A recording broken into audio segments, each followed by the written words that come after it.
Much was disclosed during Meghan and Harry's interview with Oprah Winfrey, including the fact that, wouldn't you know it, the royal family seems to be pretty racist. Let's watch.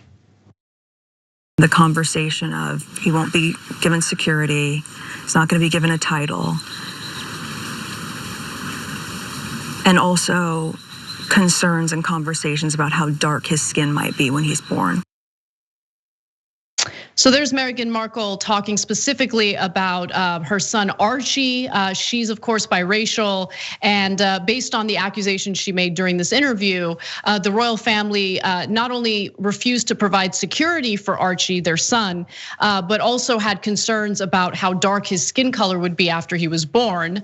And then asked later in the interview about Meghan's comments relating to Archie's title and security. Here's what Harry had to say. Meghan shared with us that there was a conversation with you about Archie's skin tone.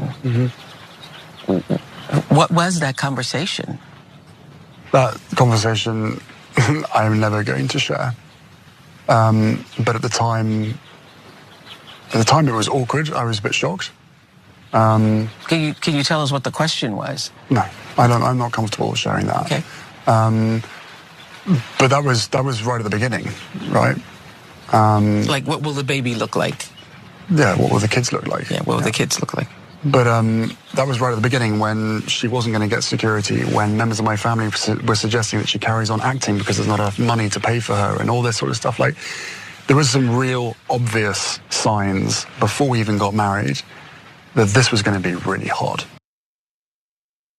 So there were all sorts of speculations about who said this to Prince Harry and Meghan Markle, but later Oprah did clarify that Harry said that it was not Queen Elizabeth, it was not the king. So people are still wondering who it is. It's also notable that Harry made it clear that he and his father are no longer speaking. That's not to say that he's the one who said this, but clearly Prince Harry has a pretty damaged relationship with his father after he decided to leave, the UK and come to Los Angeles, or I should say Southern California, with his wife Meghan. I'm sorry, not the king. I mean Prince Philip. So it was not Prince Philip, and it was not Queen. It was not Queen Elizabeth either. Yeah. Based on what Harry says. Yeah, look, I think there's an interesting story, even divorced from the royal family. If you watch the Young Turks at all in the last couple of decades, you know I couldn't care less about the royal family. Like, why we're having conversations about these privileged, entitled people living off an antiquated system is beyond me. It's absurd. Oh, really? Oh, is she really the queen? Does she rule England? No, she's not the queen. It's just this total nonsense leftover tradition. Oh, we must continue tradition. Must we? Slavery was a tradition. Not interested in continuing that. I could name you 20 others. But in this case, it actually points to a larger problem, which is old world racism. And it exists and it is gigantic. So sometimes right wingers in America will say, there's actually more racism in the rest of the world. There's actually a lot of truth to that. That doesn't make the racism here okay, right? That's the part the right wingers miss out on. Well, look, man, I was like pretty racist, but I wasn't as racist as some other people. It's not a great defense. But am I surprised that somebody was concerned about their skin color? Are you kidding? I would be shocked if no one in the royal family was not concerned, right? So look, everybody from the old world looks at skin color. They just do. Like, I'm pretty dark for a Turk, okay? And so does that create sometimes issues? A little bit, but there's a lot more issues internally. And it's the oldest thing in the world. Part of the reason is if you were dark, it meant you worked the fields. If you were lighter skinned, it meant you were privileged and wealthy and didn't have to work the fields. So there's so many different components of it. But are they gonna bring race into this? Like meaning the rest of the royals?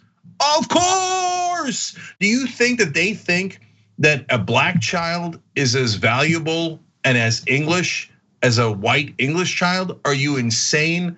Of course, there are people in the royal family who don't think that at all. They think a black kid is a lot less English and a lot less valuable. And if you don't realize that they think that, you have no idea what's going on this planet. I just think it's interesting how anytime there's any discussion about the royal family, at least in the context of the press in the United States, it focuses on like the glitz and the glam and the weddings and but there's never really a discussion about what the royal family represents. There's no discussion about the actual history of the royal family. Like, why is anyone shocked that the royal family, which has a history of colonizing African countries, happens to be racist, or there are people within the royal family who happen to be racist? Yeah. I think the part of this that is, I don't know, for lack of a better word, frustrating, is the shock factor. Like, as if, like, Oprah Winfrey's reaction to Meghan Markle's accusation, we didn't have it in the video, but she was just like, oh, what? Like, she was shocked. And it's like, but no one should be shocked. I'm not excusing it. Don't get me wrong. I'm not excusing it. I just think that it's an issue when the conversation tends to just stop at a debate about whether or not racism exists within the police department, whether racism exists within the royal family, whether racism exists within governmental institutions. Yes, racism exists. We know this. And the question is, what's the next step, right? We never get to the next step. It was the same thing with the Trump administration. Endless debates, endless conversations, endless back and forth about whether or not the Trump administration is racist. Everyone says he's racist, but the conservatives say this. Who cares what the conservatives say? Conservatives have been fighting to conceal racism and systemic racism forever. So why are we treating them as if they're credible sources to discuss this? Yeah. But anyway, that's where I stand on this issue. I feel awful that they went through that, but I'm not shocked in the very least.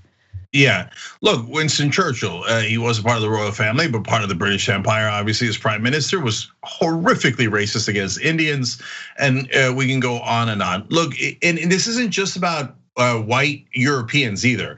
It expands the globe. That's why I brought up Turks. There's an old school saying in Turkey. I hope not a lot of people know it anymore, but I'm worried. They would say that an ideal woman would be so white and pale you could see a dark grape going down her throat. First of all, okay, but second of all, like that's and Turks are Middle Eastern, or originally Asian, but nonetheless so it's all across the globe, guys. And every time I think about it, it makes my blood boil at the injustice.